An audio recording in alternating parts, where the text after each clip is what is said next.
বাংলা অঞ্চলে গুপ্ত সাম্রাজ্যের পতনের পর বসু রাজবংশের উত্থান ঘটে। গুপ্ত সাম্রাজ্যের পতনের পর বাংলার বিভিন্ন রাজ্যগুলির মধ্যে বিশৃঙ্খল ও নেতৃত্বশূন্য অবস্থা প্রকাশ পেলে চন্দ্র বসু 550 সালে বাংলার সকল অঞ্চলকে একত্রিত করে বসু রাজবংশের শাসনে নিয়ে আসে।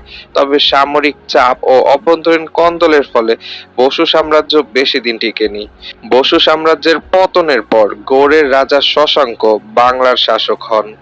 635 সালে গৌড়ের রাজা শশাঙ্ক বসু বংশের পতনের পর বাংলার অঞ্চলগুলো একত্রিত করে স্বাধীনভাবে কোনো সাম্রাজ্যের অধীনে না থেকে বাংলা শাসন করে।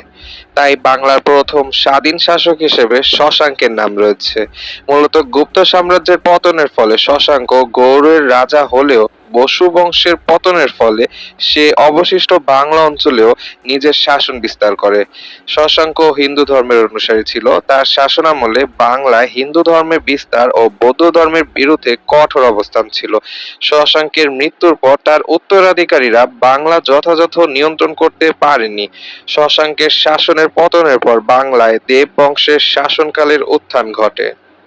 শশাঙ্কের মৃত্যুর পর বাংলা অঞ্চলের শাসন প্রতিষ্ঠা করে দেব বংশের রাজা দেবপাল।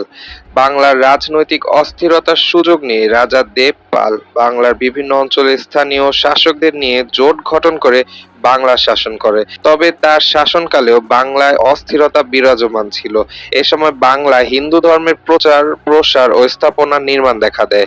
প্রশাসনিক দুর্বলতা, অভ্যন্তরীণ কোন্দল ও পাল বংশের উত্থান দেব বংশের পতনের কারণ, যার ফলস্বরূপ স্বল্প সময়ের জন্য বাংলা শাসন করেছিল দেব বংশ।